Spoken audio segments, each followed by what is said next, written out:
অনেকদিন পর একটা পুরোনো অমনি মারুতি গাড়িতে উঠেছি, মানে এই গাড়িগুলো বলতে পারেন হারিয়েই গেছে, এখন এই ট্যুরের জন্য রয়েছে। আর এখান থেকে কিন্তু আমরা ইন্দোরে ডাইরেক্ট বাসে পাবো, একটু টাইমলি, বাট যদি আমরা ওই টাইমের মধ্যে যদি নাও আসতে পারি, এখান থেকে একটা পয়েন্ট আছে, সেই পয়েন্টে চলে গেলে সেখান থেকে আমরা ইন্দোরে বাস পেয়ে যাবো, কোনো অসুবিধা হবে না। তো আমরা এবার উঠে পড়েছি, আমরা এখন মনে হয় জাহাজ মহলের দিকে যাচ্ছি আমরা, তুমি যা বললেন। তো চলুন আপনাদেরকে এবারে মান্ডু ঘুরিয়ে দেয়, বা মান্ডো যা যেই নামই ডাকুন না কেন, সুন্দর একটা এলাকা। চলুন দেখা যাক, দেখাতে পাচ্ছি আপনাদের। আমরা এই মারুতি ওমনিতে উঠেছিলাম, ওমনি মোটামুটি 1 কিলোমিটার মতো এলো, এসে একটা পার্কিংয়ে দাঁড়িয়ে গেল। ওই যে সিন্ডিকেটের ব্যাপার বুঝতেই পারছেন যে ওটা যাবে না। তারপর আমরা একটা এই ই রিক্সা বা টোটো যাই করুন তাতে উঠেছি, 10 টাকা করে নেবে, সে 1/2 কিলোমিটার আমাদেরকে নিয়ে যাবে। এখানকার ব্যাপার। তো চলুন যা আছে এগুলো সবই ঘুরে দেখবো আর করবো, তো অপেক্ষা থাকুন। তো দেখুন এখানে রেনোভেশনের কাজ চলছে, জায়গাটাকে নতুন করে সাজানো হচ্ছে। এখন মোটামুটি বুঝতে পারছেন ভালো চলে, এখন মিউজিয়ামটাকে খুব প্রমোট করা হচ্ছে, বিশেষ করে কোভিডের পর থেকে। তো এই আমরা এখন জাহাজ মোড়ের দিকে যাচ্ছি, সেখানটা খুব সুন্দর করে সাজানো হচ্ছে। আগামী দিনে হয়তো গাড়ি এখানে ঢুকতে দেবে, বাট এখন বড় গাড়ি ঢুকতে দিচ্ছে না, এখন এই ছোটো গাড়ি করে এই জায়গাটাকে যেতে হচ্ছে। মানে যেতে আমাদের 20 পড়বে, আসতেও আমাদের বা 20 টাকায় পড়বে, ঠিক আছে। আসার সময় তো যে থাকবে সেই নিয়ে আসবে, এবার থাকবে না, আবার চলে আসবে। তো আমরা মনে হচ্ছে চলে এসেছি। এখন এখানে কিছু টিকিট আছে কিনা সেটা জানি না, হয়তো থাকবে টিকিট, তো থাকলে সেটা আমি বলে দেবো কত টাকা টিকিট। তো মোটামুটি আপনারা চাইলে রাস্তাটা হেঁটেও আসতে পারেন, ঠিক আছে। গাড়িওয়ালারা বলে দেয় বলে আমরা গাড়িতে উঠে পড়ি, আর এই রাস্তাটা যা আমরা কিন্তু হেঁটে আসতেই পারি, হয়তো আমরা ফেরার সময় তো হেঁটেও চলে যেতে পারি। আর এখানে দেখুন টুকটাক খাবারের দোকান আছে, কারণ টুরিস্ট প্লেস বুঝতেই পারছেন, সামনে খাবারের দোকান থাকাটা বাঞ্ছনীয়। তো দূর থেকে আমি দেখতে পাচ্ছি এখানে বুকিং কাউন্টার রয়েছে। তো চলুন আমাদের গাড়ি চলে এসছে, আমরা এবার নেমে পড়বো।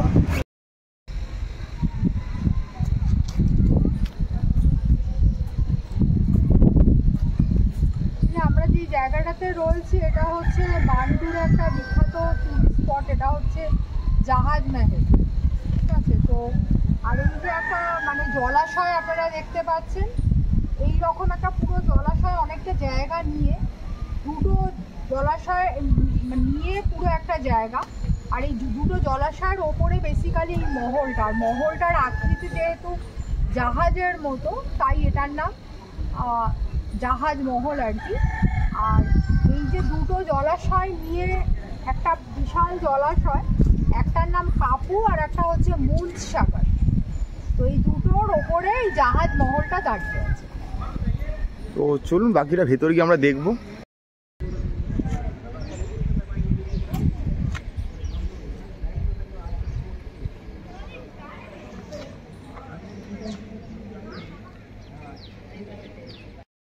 তো এখানে বাইরে টিকিট কাউন্টার ছিল, টিকিট কাউন্টারে 25 টাকা করে টিকিট পড়ছে।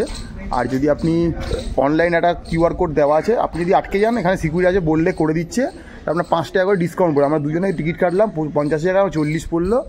এবার আমরা ভেতরে ঢুকে পড়েছি, পুরোটাই টিকিটটা অনলাইনে এসছে একদম। তো এবার আমরা ভেতর দিকে প্রবেশ করব।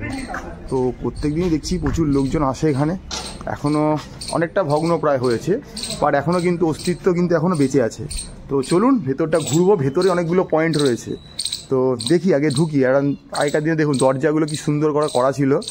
একটা দরজার বিশেষত্ব দেখায় আপনারা, দেখুন এই দরজাগুলোর মধ্যে এই যে কিলগুলো বেরিয়ে আছে, ঠিক আছে, এই কিলগুলো। কারণ হচ্ছে কি, যখন শত্রু আক্রমণ করতো তখনকার দিনে, তখনকার মতো এই আগ্নেয়াস্ত্র নিয়ে করতো না, হাতি দিয়ে অ্যাটাক করতো, যাতে হাতি এসে যে দরজাটা ভাঙবে তাহলে এই কিলগুলো বেরিয়ে থাকলে কী হবে, হাতি এতে আঘাত পেয়ে হাতি ক্ষত হয়ে যাবে। তো সেই জন্য এই কেল্লাতে আপনি কিলগুলো দেখতে পাবেন দরজার মধ্যে, বিশেষ করে রাজস্থানেগুলো দেখতেই পাবেন। তো এখানেও সেটা দেখতে পাচ্ছি। তো চলুন এবার আস্তে আস্তে ভেতরে ঢুকছি। দেখুন এখানে ঢুকে দেখতে পাচ্ছি দুটো তোপ রাখা রয়েছে, মানে তখনকার দিনে এগুলো ছিল আর কি। বুঝতেই পারছেন এটা ইন্দোর বা উজ্জয়ন শহর থেকে অনেকটাই ভেতরে, তারপরও সেই সময় এই স্ট্রাকচার এখনও বেঁচে রয়েছে, অনেকটা বড় জায়গা জুড়ে করা রয়েছে। আর এদিকটা তো যেতে পারছি না, এদিকটা বোধহয় এখনও জলের পরীক্ষা করা রয়েছে, যেটা আর কি, যেখানে ওই আমরা আগে শুনতাম না যে জলে কুমির ছাড়া রয়েছে, যাতে শত্রু মানে ঝাঁপ দিয়ে যাতে পালিয়ে না আসতে পারে, কুমির ছাড়া রয়েছে, একটা ব্যাপার স্যাপার রয়েছে। সকাল 9টা থেকে নিয়ে বিকেল 5টা অবধি এই মিউজিয়ামটা খোলা থাকে। তো চলুন এবার এক এক করে ভেতরগুলো ঢুকবো, যেখানে যেখানে অ্যালাউ আছে। অনেক জায়গাতে এই রেস্ট্রিকশান রয়েছে, অ্যালাউ নেই। তো এবার দেখবো। যে তাবেলি মহল, এটা হচ্ছে তাবেলি মহল। তাবেলি মানে হচ্ছে স্টেবল, অর্থাৎ স্থির। তো এর দুটো ফ্লোর আছে বেসিক্যালি, নিচের ফ্লোরটা খুব স্থির, সেই জন্য এটাকে তাবেলি মহল বলা হয়।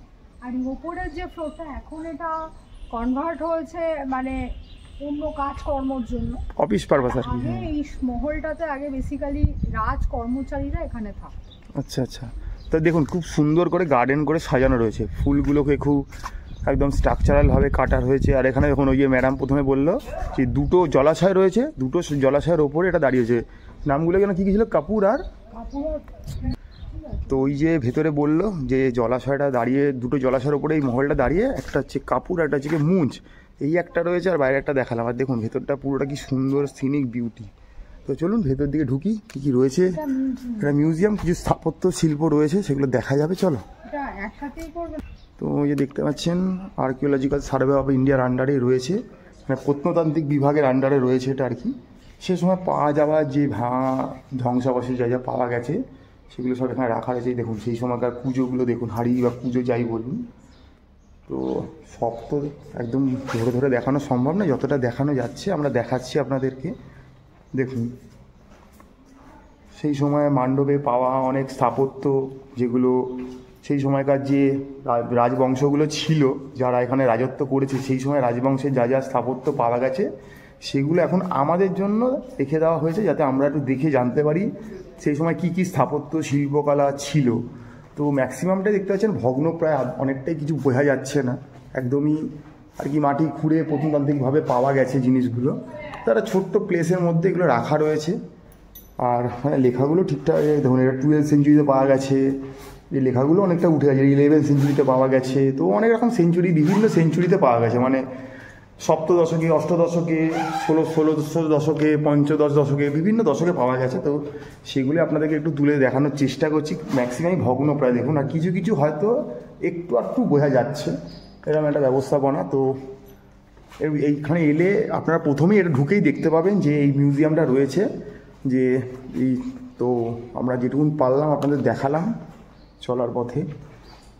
তো এই মুহূর্তে আমরা রয়েছি গিয়ে মান্ডুর জাহাজ মহল। আচ্ছা, আমরা ওই গেট দিয়ে ঢুকলাম, ঢোকার পরই যেটা আমরা দেখে এলাম ওটা হচ্ছে গিয়ে তাবেলি মহল। আর এখানে এই ছোটো তালাব বা পুষ্করিণী যেটাই আছে বললাম, এটা হচ্ছে গিয়ে কাপুর তালাও, এই যে লেখা আছে, মানে কাপুর নামে এটা। তো চলুন, এই সামনে যেটা দেখছেন এটা হচ্ছে গিয়ে জাহাজ মহল। তো চলুন ভেতর দিকে যাওয়া যাক। ম্যাডাম আগেই অনেকটা চলে গেছে, তো গিয়ে ম্যাডামের মুখে শুনি ম্যাডাম এই জাহাজ মহল নিয়ে কি বলতে চাইছে। ভেতরে প্রচুর দর্শকের আনাগোনা হয়েছে, এখানে আগে একটা ফাউন্টেন ছিল যেটা এখন হয়তো আর ফাংশনাল নয়। বাট এখানটা দেখতে পাচ্ছেন ঘাসগুলো খুব সুন্দর করে কেটে মেনটেন করা হয়েছে, মানে তো চেষ্টা করবেন যখন আপনারা আগামী দিনে আসবেন এই জায়গাটাকে সুন্দরই রাখা, নষ্ট করবেন না কোনোভাবেই, কারণ সুন্দর জিনিস হারিয়ে যাচ্ছে, তাই তাকে বাঁচিয়ে রাখার দায়িত্ব আমাদেরও। তো এবার ম্যাডামের মুখে শুনবো এই জাহাজ মহলের ইতিবৃত্ত।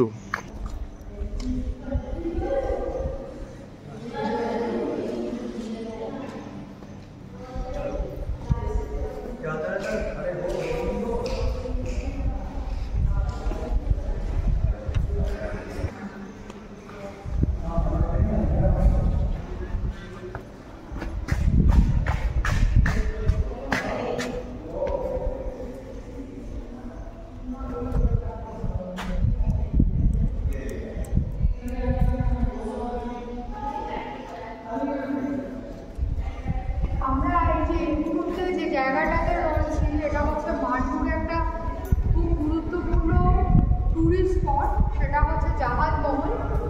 এই জাহাজ মহলটা যে আপনাদেরকে দেখাচ্ছি, আপনারা হয়তো দেখতে পাচ্ছেন, কিন্তু কতটা ক্যামেরা জাস্টিফাই করতে জানি না, তবুও একটু বলে যে আমরা আমাদের চোখ দিয়ে যেভাবে দেখছি এবং এটার সম্বন্ধে যেটুকুনি তথ্য জানি ঐতিহাসিক, সেটুকুনি আপনাদের সামনে তুলে ধরার চেষ্টা করছি। সেটা হচ্ছে প্রথমেই বলি, এটা কোনো এক বৈদেশিক শাসক এর দ্বারা নির্মিত। আমরা আমাদের দেশে এরকম বহু ঐতিহাসিক ঘটনা আছে, বিদেশি শত্রু দ্বারা এই দেশ আক্রান্ত হয়েছে, তারপর তারা এই দেশ জয় করে এখানে দিনের পর দিন তারা থেকে গেছে, রাজত্ব করে গেছে।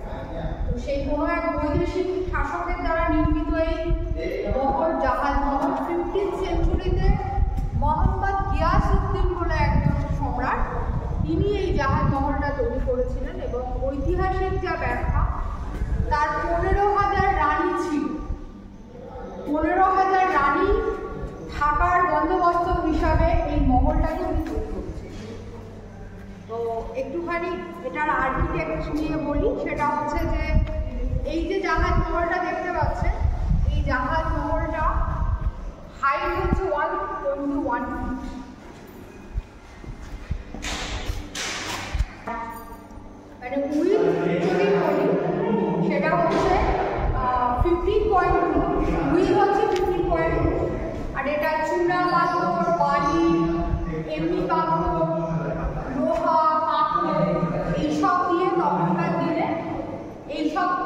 সামগ্রী দিয়ে এই পুরো মহলটা তৈরি করা হচ্ছে।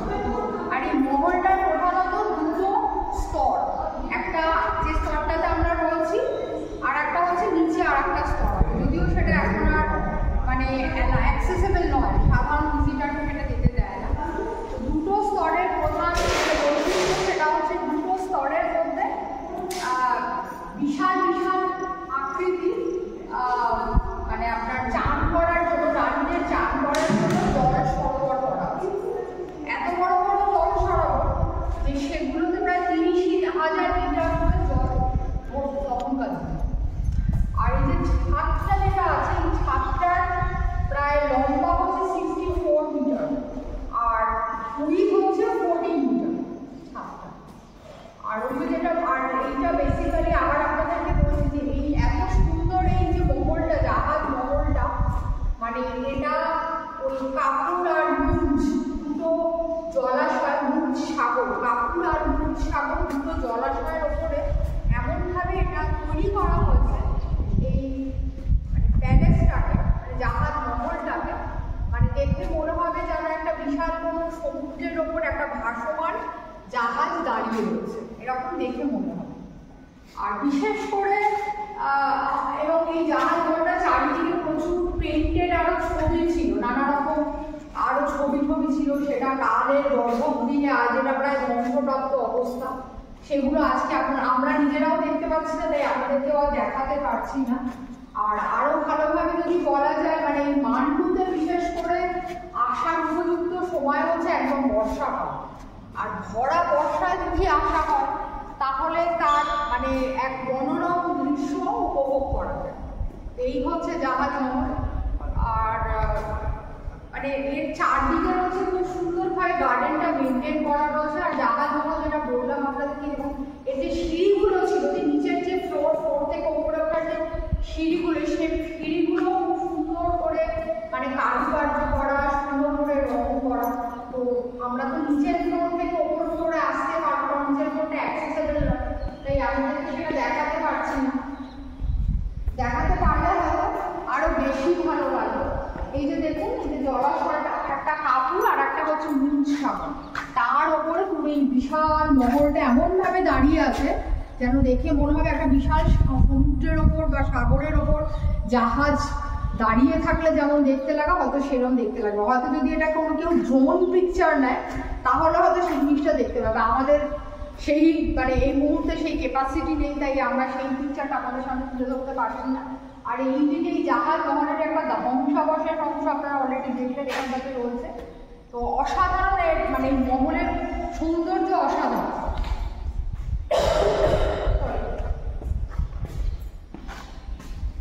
যেটুকুনি পারলাম আপনাদের সামনে তথ্য তুলে ধরলাম, আর ভিডিওর মাধ্যমে যতটা পারছি আপনাদেরকে মহলের পারিপার্শ্বিক ছবি আপনাদেরকে তুলে ধরার চেষ্টা করছি। আচ্ছা, আমরা ভিডিওর একটা জায়গায় বলেছিলাম যে আমরা যে ড্রোন শট দেখাতে পারি বা পাখির চোখে যদি দেখাই কেমন লাগবে, তো তার একটা রেপ্লিকা এখানে বানিয়ে দেওয়া রয়েছে। যে অরিজিনাল এই আমরা যে মহলটার মধ্যে রয়েছি, জাহাজ মহল যেটার নাম, সেটা ঠিক এরকমই দেখতে হয়। এটা তার একটা রেপ্লিকা, মানে এই জলটার মাঝখানে এটা রয়েছে বলে এটার নাম জাহাজ মহল। এরকম আলাদা কোনো ব্যাপার নেই, খুব জাহাজ একদম দেখতে এরকম নেই, বাট এটা রেপ্লিকাটা এখানে করে দেওয়া রয়েছে।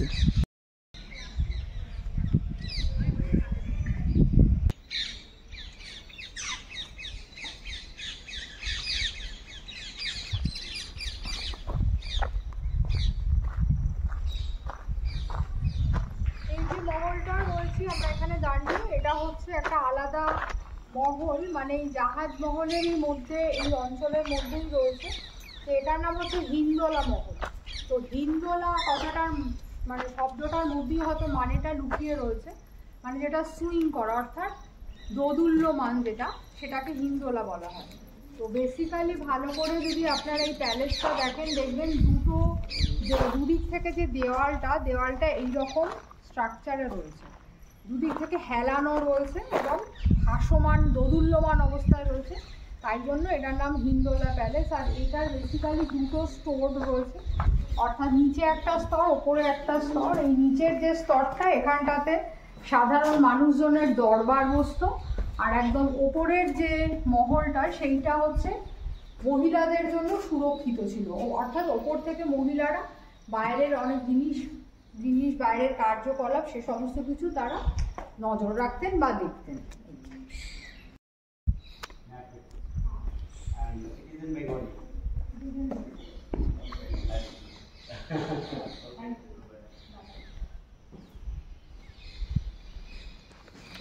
তো দেখুন এদিকেও আরও রয়েছে,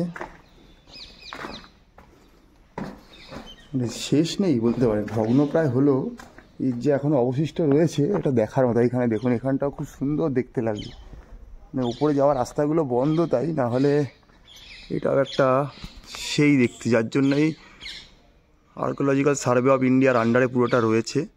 তো অসম্ভব সুন্দর দেখতে। তো এদিকেও চলুন, এদিকেও দেখাচ্ছি। আর অনেক মহল রয়েছে, জল মহল রয়েছে, হামাম রয়েছে, রয়্যাল প্যালেস রয়েছে, চাম্পাবটি রয়েছে, তো নাহার ঝাড়খা রয়েছে, অর্থাৎ অনেক কিছুই রয়েছে এখানে। এখন সবই ভগ্ন প্রায়, দেখতে পাচ্ছেন মানুষের আনাগোনা রয়েছে। তো চলুন গিয়ে দেখাই আপনাদেরকে। এই দেখুন এখানে নিচে নামার অনেক সিঁড়ি রয়েছে, আমরা যদি আর যাচ্ছি না, কারণ বুঝতেই পারছেন এগুলো অনেক পুরনো ভগ্ন প্রায়। কোথায় কি ভাঙাচোরা রয়েছে, হয়তো কোনো একটা রিজার্ভার টাইপ কিছু হতে পারে, যে জল নিয়ে ব্যাপার স্যাপার, তাই রিজার্ভার টাইপে কিছু হতে পারে। তো সেটা নিচে যাচ্ছে না, আবার সিঁড়ি রয়েছে। তো পুরোনো জিনিসে বেশি রিস্ক না নেওয়াই বেটার। খুব সুন্দর সুন্দর লোকেশনগুলো এখনও ভগ্নপ্রায় হলেও রয়েছে। এই যে জায়গাটাতে আমরা রয়েছি না, এখানে অনেকগুলো জিনিস নিয়ে এই জায়গাটা, মানে যদিও পুরো ধ্বংসাবশেষ, একটা আলাদা আলাদা পার্ট হিসাবে আমরা দেখাতে পারছি না।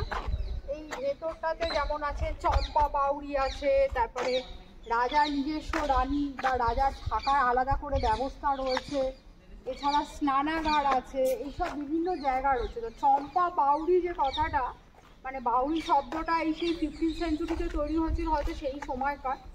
এই যে জায়গাটা, এটা হচ্ছে মেন চম্পা বাউরি। তো বাউরি অ্যাকচুয়ালি কথাটার অর্থ হচ্ছে মানে জলাশয়কে বাউরি বলা হয়। আর এই এখানে একটা জলাশয় ছিল, এই জলাশয়ের নিচে আবার এই দেখুন জলাশয়টা এখনো রয়েছে, এই যে এখনো রয়েছে জল। তো এর নিচে আবার কতগুলো থাকার আলাদা ব্যবস্থা ছিল। এই জলাশয়টা বেসিক্যালি অক্টাগান শেপে। আর এই জলাশয়টার বিশেষ বৈশিষ্ট্য হচ্ছে চম্পা বাউরি এই কারণে বলা হচ্ছে যে চম্পা ফুলের মতো গন্ধ এই জলাশয় থেকে আসতো, তো সেই কারণে এটার নাম হচ্ছে চম্পা বাউরি।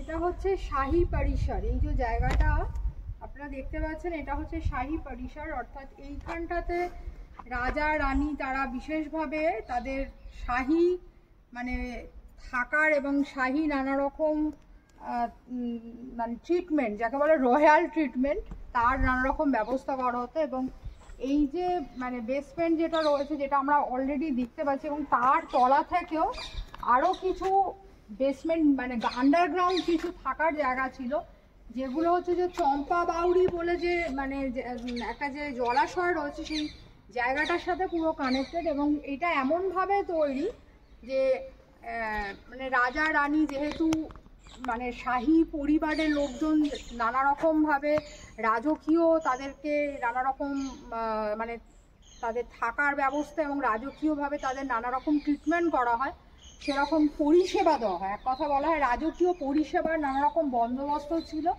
এবং ওই যে চম্পা বাউরি জায়গাটার সাথে পুরোপুরি কানেক্টেড, তার ফলে একটা শাহী ট্রিটমেন্টের একটা ব্যবস্থা।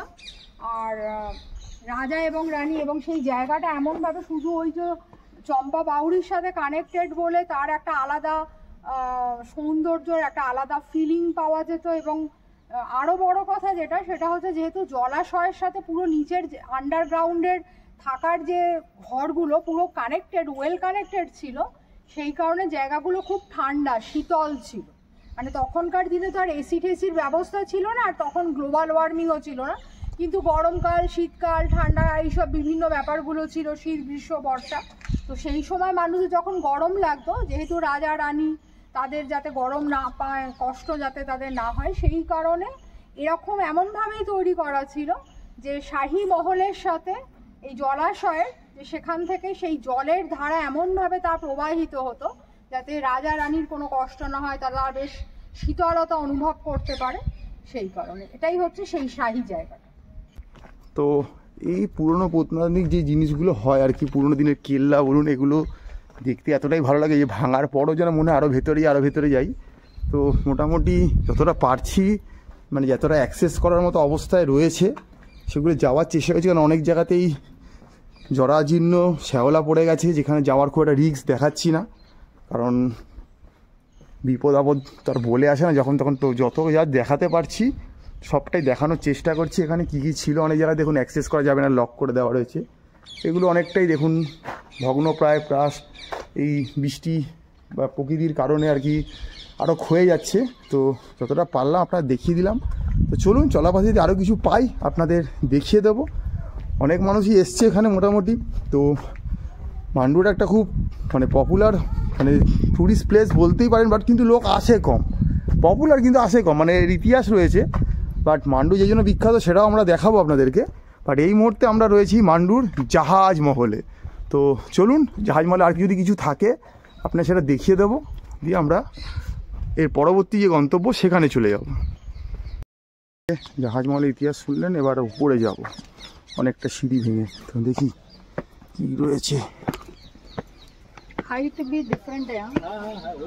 তো সিঁড়িগুলো কিন্তু অসমান রয়েছে, একদম সমান হাইটের নয়। তো যারা এসছেন তারা কিন্তু একটু উঠতে অসুবিধা বোধ করছেন। বাট আমি বলবো যদি বয়স্ক কেউ এসে থাকেন বা মহিলা কেউ যদি একটু ভারিক্কর দিকে হন, এই ওপরটা স্কিপ করতেই পারেন, অসুবিধা কিছু নেই। সব জায়গায় উঠতেই হবে না, নিচটা যদি দেখেন ভালোই লাগবে। বাট ওপর থেকে হলে কী হবে যে আপনি পুরো একটা বার্ডস আই ভিউ বলতে পারেন, না পাখির চোখে পুরো জলমহলটাকে দেখতে পারবেন, এগুলো খুব সুন্দর লাগবে। তো এই উঠে পড়েছি। তো চলুন দেখাই। অনেক টুরিস্টই এখানে এসছে, দেখুন এই যে ছাদটা অসম্ভব সুন্দর লাগছে। আর এখান থেকে যদি দেখাই দেখুন পুরো জলমহলের এরিয়াটা দেখা যাচ্ছে। এটা হচ্ছে গিয়ে কাপুর টম, মানে কাপুরের নামে যে আর কি জলাশয়টা রয়েছে বা সরবরাহ পুষ্করিণী যেই নামই রাখুন। আর এদিকে আরেকটা টম রয়েছে।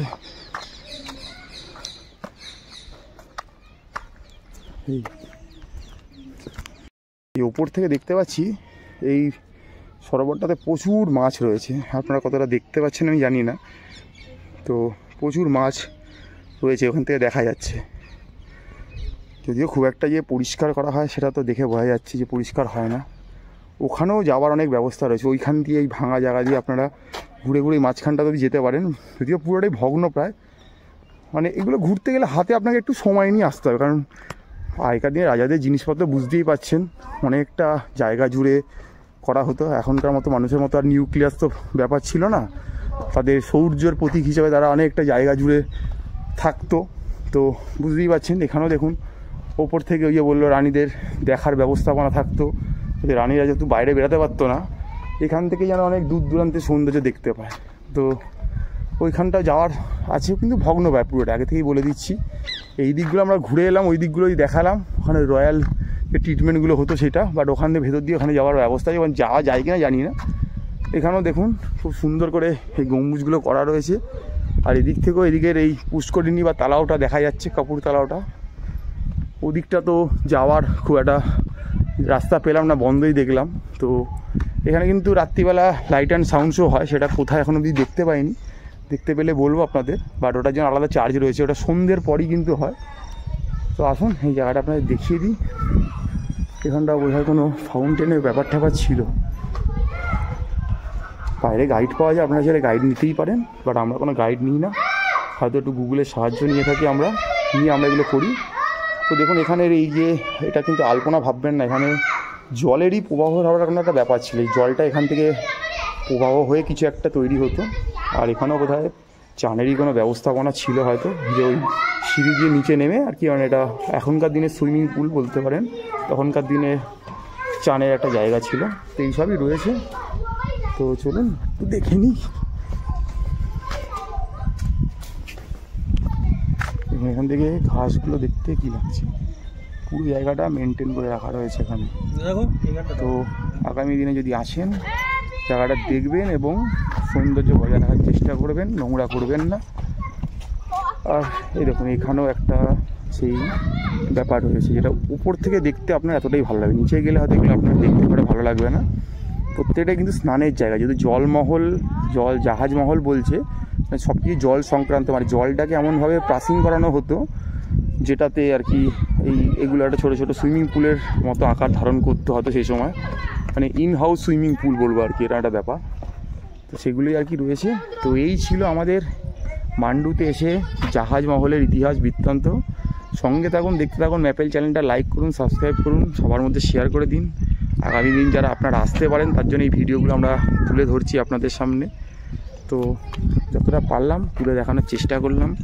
হয়তো অনেক কিছুই বাদ গেল, অনেক কিছুই অজানা রয়ে গেল, কারণ সব একই সময় জানা বা বলা সম্ভব নয়। তো চেষ্টা করলাম আমাদের ছোট্ট একটা প্রয়াস ম্যাপেলের। সঙ্গে থাকুন, দেখতে থাকুন।